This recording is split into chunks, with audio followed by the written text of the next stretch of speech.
Na história edificante dessa semana, a gente vai contar a história de Viktor Frankl. Ele nasceu em 1905 na Áustria e já desde sempre, desde pequeno, ele sempre buscou o sentido da vida, o sentido das coisas.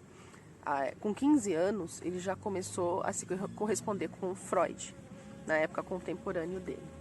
Aliás, a gente vai perceber ao longo desse relato o quanto que ele se aproximou de todas as escolas de psicoterapia e o quanto que ele contribuiu para isso, para a formação delas. Em 1925, ele entra para a faculdade de medicina e aí ele já conhece o Freud e aí eles começam a conversar, inclusive a divergir. O Freud, ele funda a primeira escola vienense de psicoterapia, que é a psicanálise, que tudo gira em torno das pulsões, então das pulsões sexuais, então sempre a busca do prazer, segundo Freud. Ele conversava também com Adler, que foi o fundador da segunda escola vienense de psicoterapia, que ele não buscava as pulsões do Freud, ele já avançou um pouco mais e falou assim, não, tudo gira em torno de complexos e o ser humano ele não busca o prazer, ele busca o poder. Então eu sempre quero dominar o outro, meio que inconscientemente, de acordo com a hierarquia, e os problemas vêm de acordo com essa falta do poder. São os complexos de inferioridade, por exemplo. E aí o Frankl já conversou com os dois, tirou uma terceira escola vienense de psicoterapia, que seria a logoterapia, que é a busca do sentido. Então o ser humano, ele não busca apenas, ele não é apenas uma máquina, um animal que busca satisfazer as suas pulsões, ele também não precisa, né, exercer o poder o tempo todo, ele precisa buscar o sentido. É preciso que ele busque o sentido, ele sempre vai atrás nessa direção da busca do sentido da vida. E que esse sentido ele já traz da parte espiritual. Então ele coloca, o Frankl, ele coloca a parte espiritual muito importante dentro da análise do indivíduo, de como ele se comporta e de como que ele consegue transpor tudo aquilo que ele precisa fazer, tudo aquilo que a vida se apresenta. Eu costumo falar assim que se o Frankl, se a resiliência tivesse, se as palavras, né, no caso, a resiliência, tivesse uma imagem, a imagem seria do Viktor Frankl. Porque vocês vão ver agora que eu vou contar para vocês, para quem ainda não sabe, o Frankl como judeu, e sempre ajudando, trabalhando como ajudando judeus, ele como médico, neurologista, ele sempre trabalhou em hospitais para essa população. Então, ele nasceu em 1905. Ele fez faculdade em 1925. O que teve logo depois disso? A Segunda Guerra Mundial. E ele estava onde? Na Áustria. Viktor, na verdade, acabou entrando naquela leva de judeus que foram exilados na Segunda Guerra para os campos de concentração. E o Viktor, ele já, desde sempre, já mostrou que ele era muito convicto das coisas que ele pensava, das coisas que ele agia, ao ponto de que quando os alemães estavam perto do hospital onde ele trabalhava na Áustria, ele trabalhava com mulheres, né? Especificamente existia um setor de um hospital que trabalhava com mulheres que tentaram acabar, né, com a sua própria vida. Era especificamente para isso. Então, ele já fazia esse trabalho de saúde mental. E aí, quando entrou com tudo os alemães, eles viraram para ele e falaram assim, ó, então você vai forjar os laudos para a gente poder justificar uma série de eutanásias, né? Porque tinha essa história, antigamente, poderia abreviar a vida das pessoas porque isso seria o melhor para elas. E um médico estava falando isso. E ele se recusou, falou, não vou fazer isso. E aí, não sei se por causa disso ou não, se de qualquer maneira isso ia acontecer, acredito que de qualquer maneira isso fosse acontecer, porque ele era judeu. Ele foi levado, a mulher dele grávida, o pai, a mãe, os irmãos, foram todos eles levados para campos de concentração. O Viktor, ele passou por 4 campos de concentração, né? E sendo que a esposa dele, que estava grávida, foi obrigada a tirar o bebê. Né? Não sei como, conta na biografia dele que a esposa foi obrigada pelos alemães a tirar o bebê, porque ela também era judia, então todo aquele terror, aquela coisa. Foi no primeiro campo de concentração. O pai faleceu nesse primeiro campo de concentração por exaustão, acho que de tanto trabalhar. Depois foram para Auschwitz. foram separados. A mãe foi direto para as câmeras de gás e a esposa foi separada dele e ele não viu mais, acabou indo para outro lugar. Ele também acabou indo depois para mais 2 campos de concentração e todos eles faleceram, com a exceção do Victor e parece que de um irmão ou de uma irmã que conseguiu fugir, né? Família inteira, né? Pereceu e ele ficou de 42, que foi mais ou menos a época que ele foi pego, até 45, foram 3 anos de Nossa Senhora, não posso nem imaginar o que é isso, né? O que as pessoas que passaram por isso, o que significa, não dá nem para dimensionar, mas dá para meio que, né, imaginar. Durante todo esse tempo ele ficou lá sem saber o que tinha acontecido com os parentes dele, porque ele não viu exatamente depois que ele ficou sabendo o que aconteceu com o pai, o que aconteceu com a mãe, o que aconteceu com a esposa. E o tempo todo ele ficou naquela, não sabia o que estava acontecendo, aquele abuso psicológico. E aí ele tinha já os escritos da logoterapia. Ele já devia ter uns 10 anos, 12 anos, talvez até mais, uns 15 anos de formado. E ele já trabalhava em cima dessa coisa do sentido da vida, da logoterapia. E os manuscritos dele, que foi junto com ele, né, pros campos de concentração, eles foram simplesmente rasgados e queimados, né, como todas as referências, era o que eles faziam, né. E aí ele pegava papeizinhos, ele roubava papeizinhos da mesa, ele olhava, via um papelzinho dando sopa, pegava um lápis e tal, escondia isso e foi refazendo todinha a teoria dele, que foi jogada no lixo. Pensa, gente, naquela época não tinha nem como salvar nada em lugar nenhum. Às vezes a gente perde um arquivo, perde uma foto, fica desesperado, né? Fala, meu Deus do céu, minha vida acabou, o que eu vou fazer? Ele perdeu o manuscrito da tese da vida dele. Simplesmente ainda riram. Ele conta que ele pediu para ficar com ele o papel. E o guarda lá virou para ele e falou assim, sai daqui. Ainda ele tomou uma bofetada lá. Falou, imagina, se orienta aí que você já era, perdeu. E ele não se deixou levar por isso. Ele fez tudo isso. E o tempo todo, as atitudes dele sempre foram no sentido de ficar no agora. Essa que é uma interpretação minha. Mas quando eu vi o livro, na verdade eu ouvi o livro, porque O Sentido da Vida, do Viktor Frankl, ele tem em audiobook. E como minha vida é muito atribulada, tudo, para mim é muito mais fácil colocar um áudio para ficar escutando enquanto eu estou arrumando a casa, cuidando dos filhos, enfim, fazendo as outras atividades. Que é difícil parar para sentar, né, para ler alguma coisa. E o que eu pude ler do livro, cheguei quase até o final. Ele, o tempo todo, primeiro que ele começa o livro falando assim, esse aqui é um ensaio psicológico sobre como funciona o ser humano em situações de campo de concentração, especificamente nisso. Quer dizer, ele fez questão de colocar isso, do quanto que o ser humano ele vai sendo, é um abuso psicológico muito bem orquestrado para que você fique como se fosse o gado mesmo, sem reclamar. Porque a primeira coisa que faz é tirar todos os pelos do seu corpo, raspar tudo, colocar roupas todas iguais, numerar você e o tempo todo você fica com a pressão psicológica de que se você fizer alguma coisa que desagradar, as regras não são totalmente claras, né? Ele conta que às vezes ele tomou um bofetão na fila porque ele estava um pouquinho fora ali do esquadro da fila, porque os alemães eram muito rígidos e tal, e chegou ao ponto do sadismo mesmo, sabe? Falar assim, peraí, eu vou procurar pelo em ovo, vou ver o que eu posso fazer para piorar a vida das pessoas. Era meio que isso.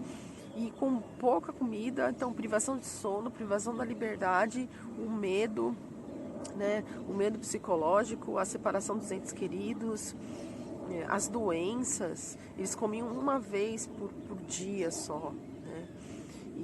E aí ele foi falando assim, o quanto que isso vai transformando as pessoas simplesmente desistem e falam, meio que vão virando mesmo uns zumbis, ou aqueles que chegam ao ponto de ter até a saúde mental abalada, vai e se joga, fala que a opção era a cerca elétrica, né? Eles falam que muitos faziam isso.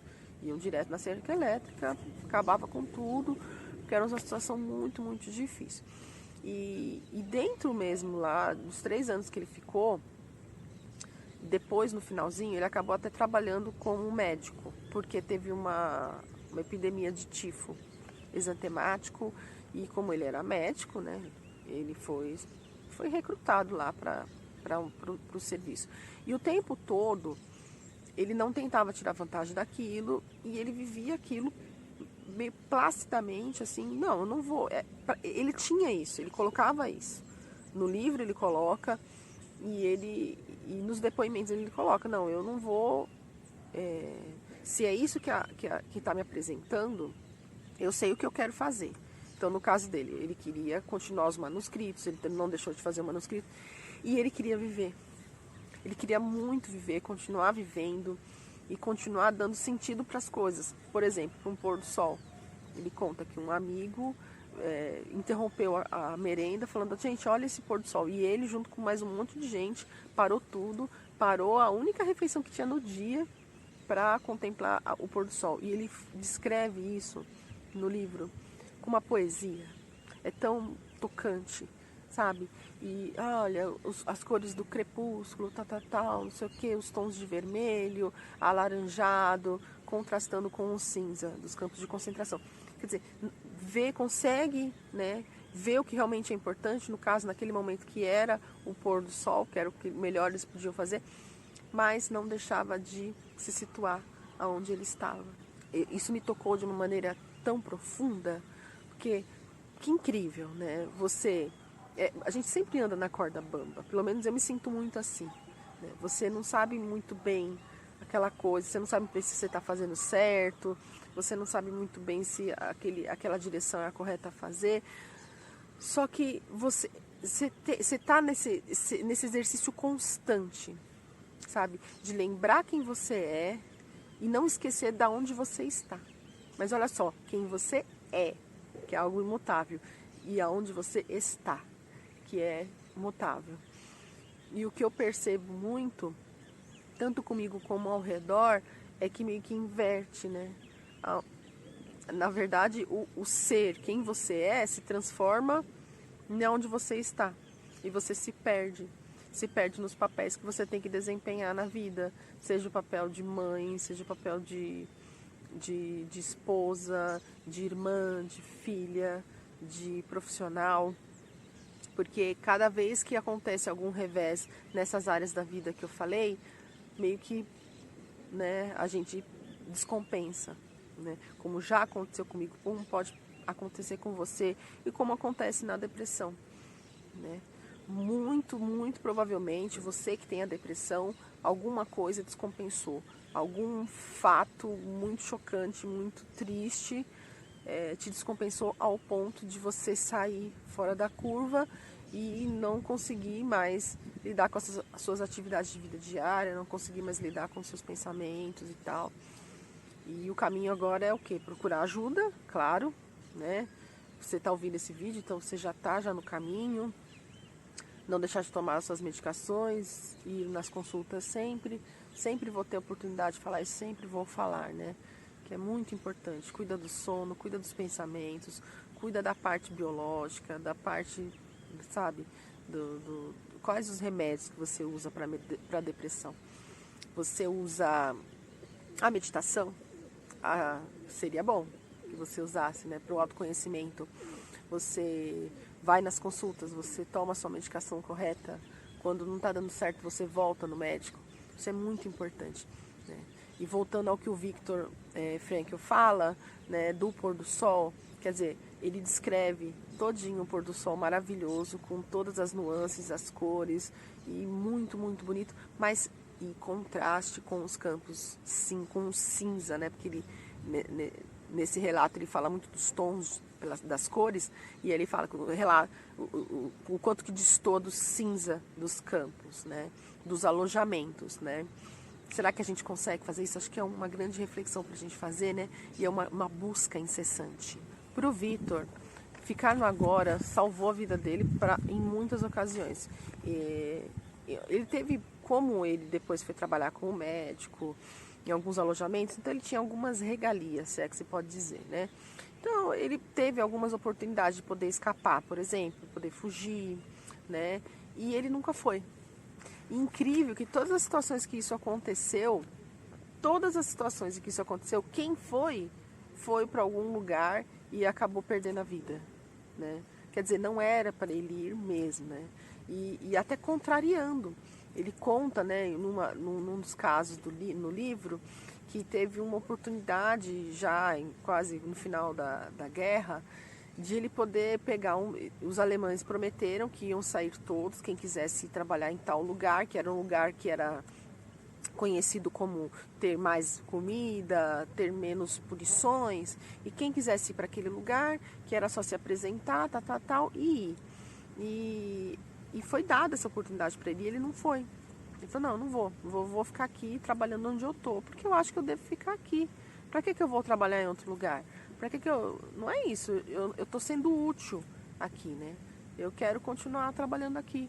E até os pacientes falaram assim, mas poxa, né? Por que você não entendi, por que você não foi? Não vou porque eu acho que eu não devo ir. E todos que foram, era uma enganação, né, dos alemães, eles foram direto para a câmara de gás.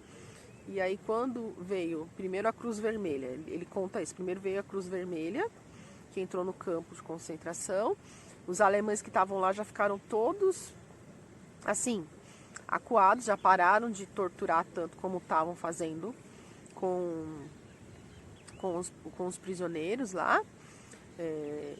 E aí eles meio que, olha, eu vou dar uma chance, né, para vocês poderem serem tratados melhor. E ele também não foi, né, nessa leva, todos foram, era uma mentira, eles queriam era acabar, era maldade mesmo, né? Acabar com eles, foram para uma outra campo de concentração. Porque lá onde ele estava era meio que enfermaria, né? As pessoas morriam, mas morriam por causa da doença, né? Não era um campo de extermínio. Depois que acabou a Segunda Guerra, o Victor se debruçou então na obra dele, ele casou novamente, né? Ele constituiu família e ele acabou indo para os Estados Unidos, onde ele trabalhou lá em várias universidades. Ele continuou divulgando o trabalho dele do sentido da vida, da importância da dimensão espiritual no ser humano, de quanto que existe uma bagagem individual de cada um que transcende a vida, que vem do espírito e que vem junto com ele para poder ser decisivo nas horas de estresse, de quando você é mobilizado, o que você vai fazer, né? Qual a decisão que você vai tomar. E eu percebo isso claramente. Eu usei a obra do Viktor Frankl, tanto nas minhas duas monografias, tanto da faculdade como da pós-graduação, por conta disso, porque eu me afinizo muito com essa ideia, eu acredito e comprovo isso empiricamente, na vida prática. É incrível o quanto que individualmente as pessoas são totalmente diversas e elas são capazes, sim, de darem uma volta por cima, de ter uma reviravolta e de modificar coisas que, para quem está do lado de fora, fala assim, mas isso é impossível. Não tem como essa pessoa estar sorrindo com toda essa vida que ela está levando. E o quanto que isso fica de lição de vida, sabe? Nessa nossa sociedade que tudo é produzir, o quanto que a pessoa consegue produzir, que você é muito medido em cima disso, eu falo assim, o quanto que eu consigo ver de valor numa pessoa que está passando por dificuldades que ela não consegue produzir, né? Que ela está ali presa, já vi casos, né, de cuidadores ou de mães que ficam presos com os doentes dentro de casa, domiciliados. E ela está produzindo o quê? O que ela está ganhando? Ela não ganha nem uma aposentadoria, sabe, se doando e tudo. Mas o quanto que ela contribui de uma maneira que não é uma maneira de dinheiro, é uma maneira... Gente, tem uma mosca aqui. Oh, meu Deus. A mosca foi embora.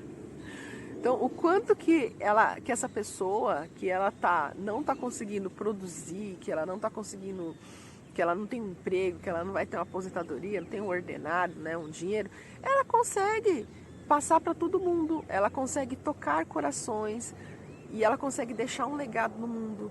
Então, fica para você essa dica também. Poxa, você está com depressão, você está em cima de uma cama, você está malzona, poxa, veja o quanto que você, dentro da sua depressão, consegue se modificar para dar a volta por cima, para transcender tudo isso. E nesse processo que você está fazendo isso, o quanto que você consegue inspirar as pessoas, o quanto que você consegue modificar padrão energético ao seu redor, dentro da sua casa, sabe? Se você modifica o seu padrão de pensamento, se você faz o seu melhor dentro da sua casa, pode estar tudo caótico, mas você faz a diferença, né? E foi o que o Vitor fez. Ele não consegue, uma análise minha agora, ele não modificou nada, gente. Foram 6 milhões, não sei, os milhões de judeus que morreram, ele não conseguiu salvá-los. Só que naquela situação caótica em que ele se via, ele brotou uma coisa que já tinha uma semente e tudo, como ele mesmo diz, né? Que é muito ancestral, que vem lá atrás, que é um poder dentro do espírito, que vem com ele. E ele deixou esse legado, né? O destino não deixou que ele fosse exterminado junto com os contemporâneos dele, né, com os judeus, e ele deixou esse legado maravilhoso. Hoje ele tem a obra dele publicada em mais de 30 línguas diferentes, tem mais de 30 países em que ele tem centros, núcleos de estudo da logoterapia, né?